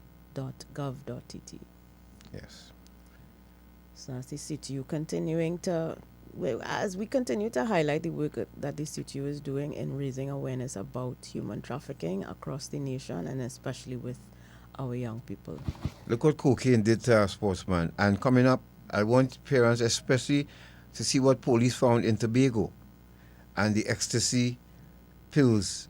If you've seen this pill at home, maybe you would have seen it and you overlooked it, but we'll get to that shortly. The drug ends a cricketer's career. Yes. Image B Shortman, drug addiction ends Williams' Zimbabwe career. This was reported in Newsday on the 5th of November. Former Zimbabwe cricket captain Sean Williams won't be selected for his country again after disclosing that a drug addiction was the reason he skipped some matches. Following an investigation, a statement by Zimbabwe Cricket said Williams has voluntarily entered rehabilitation. His withdrawal was likely because of potential drug tests at the upcoming competition, which is the T20 World Cup early next year in India and Sri Lanka.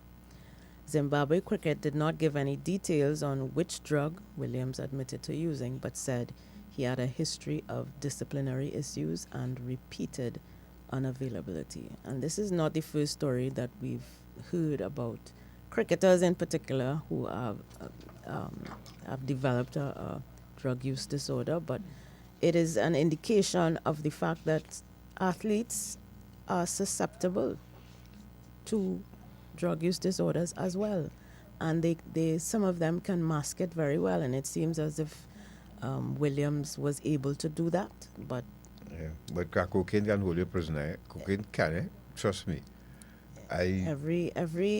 Every hole or noose they slip out of, it eventually will come back to bite you, right? Yeah, but absenteeism is one of the main signs. Yeah. When someone is hooked on a Class A drug, absenteeism is one.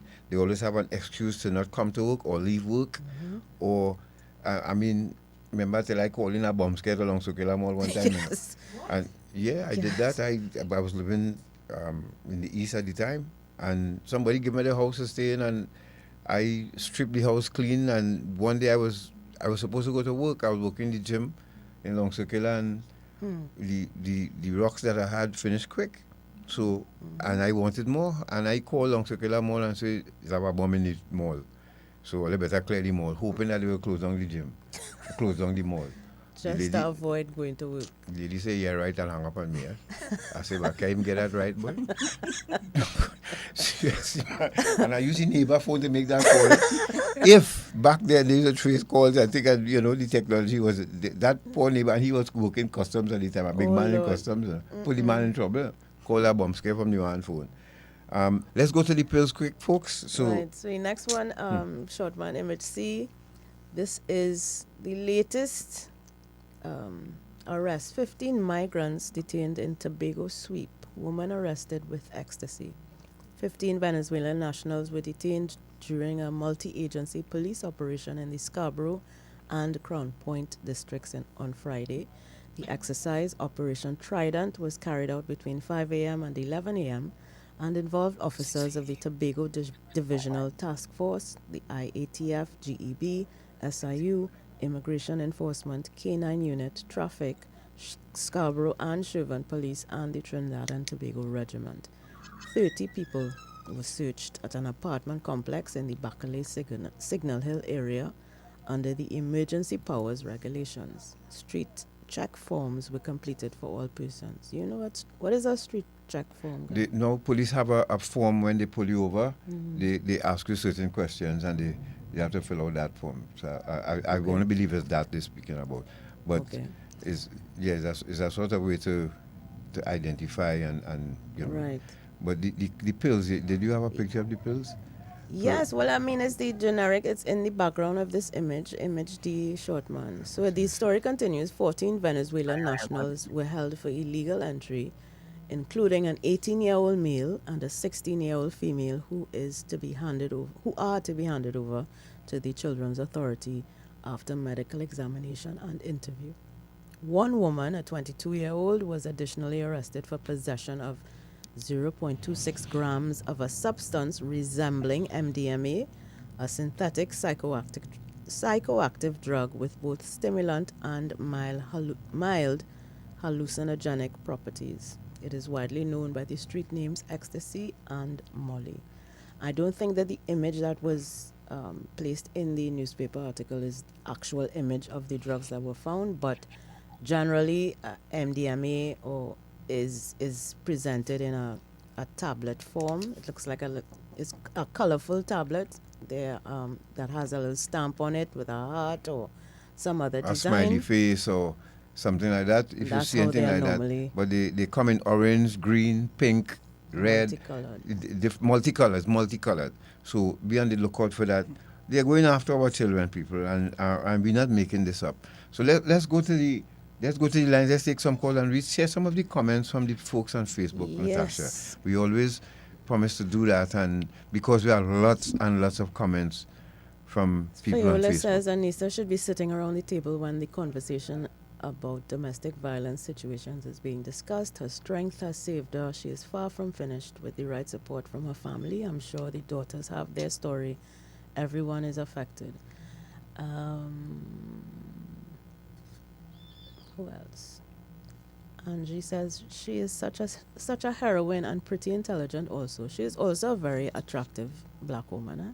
Yes, she is. FYI. She's not showing her face, but she's boy. She's an attractive black woman. I could watch this face and beat it up. I don't understand, but insecure men too do that, Other men under pressure out there too, and because of that, they misdirect the anger. Someone was asking, Roma was asking if there's an account or some way that people can assist you. And in that regard, I want to say thanks to Kamika McCletchy and Jackie Burgess and, oh my gosh, Itnak. Itnak, thank you very much. What is the lady name? Kamika? Not Kamika. Oh, God. The lady who ran it, Itnak. I can't remember her name. Sorry, this is perimenopause here. Her name is escaping me. Very popular name, too. Yes. Oh. Isn't it Avanel? Avanel Hector. That's right. Yes, thank you. Yes. Yes, I want to thank Avanel and Kamika and Itnak for providing us with some supplies that we handed over to Aneesa.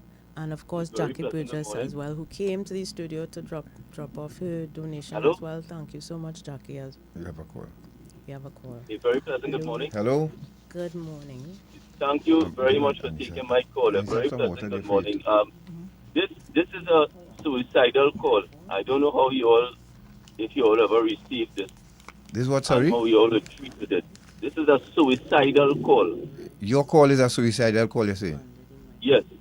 I want it to be noted, and I don't know if you all ever receive a call like this. So it's very, very interesting to you and attentive to you. All right? So let me now engage you.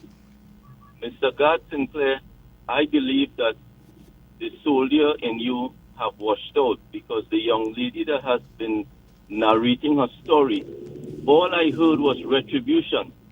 And that is the difference between the police and the military.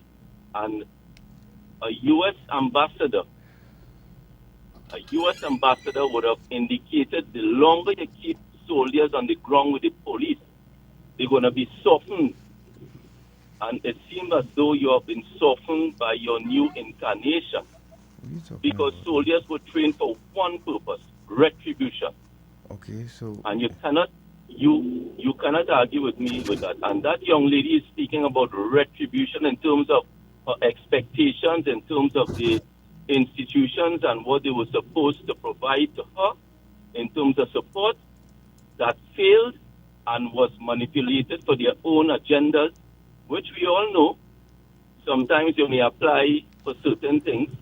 And I would have met a ex-police commissioner, would have served for several years, denying people their rights. But you have a sitting commissioner now talking about the citizens are committing a crime. Isn't it a crime to abuse authority? But previous to that, in all fairness, a young man, highly educated, came and arbitrarily, people who have never even worn a security guard uniform, they have firearm, their daughter, their sister. So this is Trinidad and Tobago, and I'm making a point now. Thank you very much. Thank you. You just called to take away from Aneesa's thing this morning. What does it have to do with me and me being soft? I don't understand. You could deal with God individually. Yeah, call me now. Let's talk about it, right? Call me and beat mama calves, tell me I get soft. Okay, but I don't understand where you're going with this. Hello, good morning. 622-3937. So I'll continue with reading some of the comments. Roma says, being a single parent is different from the ordeals presented by Aneesa. She should be recognized and presented with an award. Only God. Rosemary Bishop from out there in Brooklyn. Aneesa, were you getting any symptoms before the eyes started to go bad? You could take that after 622. Or any pain, or if you are still in experiencing any pain. Are you experiencing any pain or anything? Yes, sometimes I still. Oh. And what is that? How does that? Could you describe what it feels like? Sometimes there's pain in the upper, like by my temple area. That was where I would initially receive the lash on the left side. Okay. Sometimes there's pain there, and sometimes the eyeball itself is painful. But I was told that I would experience that because the organ, the eye is an organ, and it's deteriorating. So I was told that I would experience that. Okay. Hello. Good Welcome morning. to Dependency. Thank you very much. Just committed. People listen. You have any words for the young lady in studio here, sir? That would be nice. Some words of encouragement. And the servicemen and the police and all that. You calling the commissioner? Why are you bringing him in this conversation? I don't understand. Come on now, man. Be reasonable. Why always? We don't like cutting off people and things, but gosh, if you have something for the lady here, not all men, but always. Right? At least call and wish her the best now, and show her some love. And Brian Patterson, good morning, folks. I had some experience with Trinidadian who are beasts, but this lady experienced encounters with real beasts. I hope good people come forward to assist her. When she says good morning, all, Aneesa is a great motivator, and this is from YouTube. I'm being here for anyone who has given up on life. She is a true inspiration. Hello, good morning. Brian Patterson, good morning. I had some experience. Hello? You need to turn off your radio, sir. Or ma'am. Hello? Hi, morning. Good morning. Yes, ma'am. Welcome. Is this Iron Dependency? Yes, it is. You're live. God, I am filled. My stomach is filled for that young woman. Aneesa, strong is an understatement. Strong is an understatement for Aneesa, God, and Natasha. I have adopted Aneesa in my prayer life every day since you brought on the program. And it's good for people to come on your program, God, and air whatever is brought in them, because they would reach a nation. And Aneesa has touched me in such a way that every day I've adopted in my prayers. I tell her, every day Aneesa is in my prayer. During the day, Aneesa is on my mind. And I am praying for a miracle for Aneesa. And my prayers don't go under. Yes. God always gives me success. I am praying for a miracle for Aneesa. And I will not tell her until I hear she receive it. And then I'm going to say, but Aneesa, my heart is with you. As an elderly person, you are with me. You are in my prayers every day. And strong is an understatement. And you should be an advocate for many women undergoing. That man, I go back to your mother and the lecturer? They were people praying, they were walking with God. And they had picked up on that wolf in sheep coat clothing when they told you, don't marry. But you're young. When you're young, you cannot see further from certain distances. But I thank God that you're still standing and God keeping you here for a purpose. As nice as I say, you will not be out of my prayer. You will gain victory because I'm keeping you. I'm walking behind your back, as one would say. When somebody say I'm walking behind you, means that they're keeping you in their prayer life until you achieve. And I will not stop praying for you. You have become like a relative to me. God bless you, Aneesa. God bless you. God bless you too, ma'am. That's Thank you, powerful. Dr. Natasha. Continue the good work. Thank you very much. 622-3937. Terry says on Facebook, wonderful program as usual. What a strong woman. Continue to stand firm. You are indeed a strong person. I'm sure life have been touched by your story and experience. I salute you, my dear. May God continue to richly bless and guide you and protect you. Wendy says on YouTube, I did cataract surgery privately 10 days ago due to our unreliable health system. Thankfully, health insurance helped with most of the costs. And I guess some people would have... You had your experiences with the health system too, right, Aneesa? Yes, I did. Excuse me. She did. Yeah. Strength of a woman, as this person said, comes to mind. It's ironic. But I read a book this week, It End With Us, that dealt with abuse relationships. It was riveting and helped me to understand why victims stay in abusive relationships. Thank you, Wendy. And it says, thank God you are a very strong woman who knows how to stand up for your rights. And Daphne says, good morning to everybody locked on. I feel so much pain for my sister there. God is with you. He has kept you and will give you the strength to see you through. Blessings to you, my love. Keep the faith. God never fails. We have someone on the line. So that was not funny. So what is this conversation I'm hearing? More than mad. So is it just me hearing that? You hearing that, Aneesa? That's right, yes. Yes, she We don't have nothing. okay. And Verna is suggesting. Yeah, somebody's talking. Somebody is. God. Yeah, no, I You hear hearing it it from too? your headphone too, yeah. Hello? Hello, good day. Hello? Where is this coming from? I hope this not going out of the air. Because Yes, I'm somebody's sure. having a conversation. Anyway, Auntie Verna, good morning. She says that maybe we should interview a rep of the Children's Authority. Going in and out. All right, somebody else is saying that. Let's take this one. All right. Hello, welcome to Dependency. Hello? Nigger and coolie are the problem in this. Oh my goodness. All right. Why? Wow. Why? And you see, and Why? thank you for reminding me. Not How all any men, but government or always police my fixing this? goodness. This is an adult, eh? Hear what you call on a Sunday morning. We just had a very touching interview with a survivor, and hear what you call to say. Hear the derogatory terms you call to use this morning. How many government fixing that? How many police service fixing that? I look at children. How did children learn to cross the road the wrong way?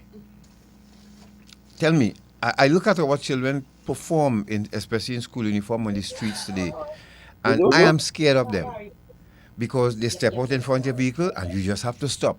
They have traffic light, they're crossing when the light on green, they don't business. Where did they learn that? From people like you. The traffic light breakers in this country here who continue to break traffic lights with impunity. You know the government can fix that? Utilize those cameras now and start sending tickets out in the mail. How any government or police fixing that? You see? No, but this person has a family, has relatives, Yeah. has people around them who know how they behave and will not pull them up. That is part of the problem as well. And it also goes back to somebody who's beaten somebody and you want to know about it and Yeah. say anything. Yeah. Correct. Well done, sir. Well done. Nice way to before you pick up your phone and order something to eat. I mean, come on. yeah. And that's the same person, right? It sounds like the same person. Yeah, it's the same person. Yeah. Congratulations, brother. Congratulations. Well done. And that's the way our children, That's what they're learning now from people like you. And so this divide will continue. We look hear the term you call and use this morning. The terms. Right. And for what? I don't understand. What point is he trying to make by saying that? What you trying to say? You need to stop whatever you're doing and look at yourself. Because I'm sure you have nieces and nephews. You maybe have children too. And that is what you take up your phone to do this morning. Aneesa, Aneesa, let's get back to the point. Closing remarks from you, yes, sister. Yes. God. I would just like to say thanks to Mr. and Mrs. Sinclair, to I-95.5, by extension, the Ministry of Homeland Security for having a program like unto this. I'd like to say to persons out there, women out there who are probably in abusive situations, relationships, marriages, or who have been, and thinking that there isn't a way out, as I said earlier, we all have that strength within us, because I had to find it within me, and I didn't go and buy it in a store. I found it within myself. So we all have that strength within us. Talk to somebody, speak to someone. There are services available, and there's nothing to be ashamed of. Being a victim is nothing to be ashamed of. So speak out and seek that help, and trust God in the process. Well said. Tamika, people saying they hear in the conversation, so it may be a cross call or line or something. But yeah, I'm hearing it. Come to the end of I Independency, and we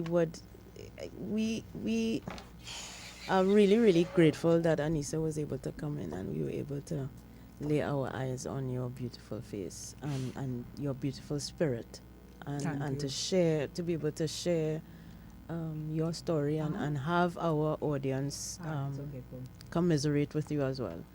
Yes. Your story reminds us that leaving an abusive relationship isn't the end of the struggle. Sometimes it's just the beginning. And for too many women, the legal system meant to protect them ends up being another obstacle. Change can only come when we listen, believe, and act. Yes. Our thanks to Aneesa for her strength in sharing her journey. And if you or someone you know is in an abusive situation, reach out. Help is available. You had to go and get some help after that phone call there this morning. We'll continue to shine the light on stories like hers every Sunday, and continue right here on I-95.5 FM, live on the Dependency Facebook page and YouTube channel. Thanks for listening.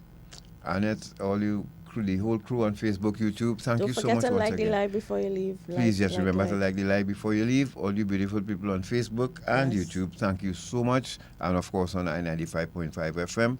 Have a great week. Take care. God bless you all. Good afternoon. Good.